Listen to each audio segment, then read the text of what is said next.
مولانا روم بہت بڑے علامہ تھے، فلسفی، منطق، فلسفہ، تکبر سے بھرے ہوئے. فلسفہ منطق تکبر ہی لاتا. کتابوں کا ڈھیر سامنے پڑھنے والے طلبہ سٹوڈنٹس مسجد میں حوض کے کنارے.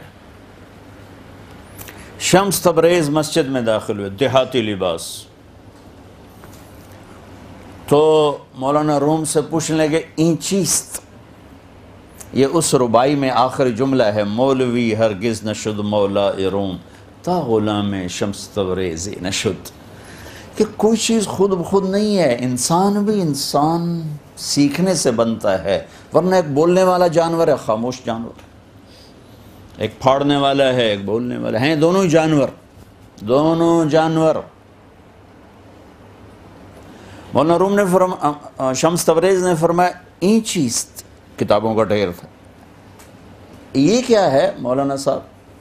تو انہوں نے دیکھا تو ایک دیہاتی، تو انہوں نے بڑے تنک تکبر سے کہا این است کہ تو نمی دانی. ارے بابا جا اپنا کام کر، یہ وہ ہے جو تو نہیں جانتا، تو ان پڑھ کے تھبا بڑھیں کیا کی جائے.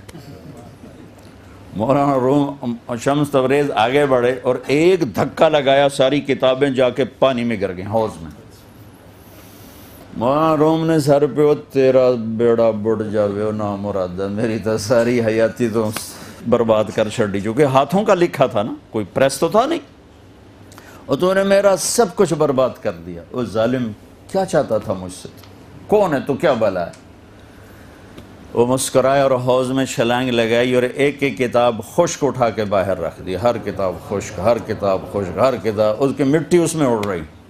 مولانا روم کی آنکھیں پھٹ گئیں. این چیز، یہ کیا ہے؟ میں کہا یہاں است کہ تو نمی دانی، یہ وہ ہے جو تو نہیں جانتا. مولوی ہرگز نشد مولا روم تا غلام شمس تبریز نشد. مولانا صاحب یہ وہ ہے جو آپ نہیں جانتے. پھر فلسفہ بھی بھول گیا اور منطق بھی بھول گئی. ترکت ہوا لیلا وسعدا بمعزل وعدت الى مصحوب اول منزلی فنادت بی الاشواق مہلا فهذه منازل من تحوى رویدک فانزلی. پھر سب کچھ بھول گئے اور پھر اللہ ہی کے ہو گئے. پھر آج تک مولانا روم گونج رہے ہیں. کتنے فلسفی آئے، مر گئے، کھپ گئے، قبروں کے نشان مٹ گئے. میں مولانا روم کی قبر پہ گیا، مسلمانوں سے زیادہ غیر مسلم وہاں کھڑے ہوئے تھے. اللہ نے کیا محبت ڈالی اس بندے کی، ہم سے زیادہ غیر مسلم وہاں موجود تھے. اور واحد دربار دیکھا جب ٹکٹ لگا، انہوں نے ٹکٹ لگا دیا، چلو پیسے تو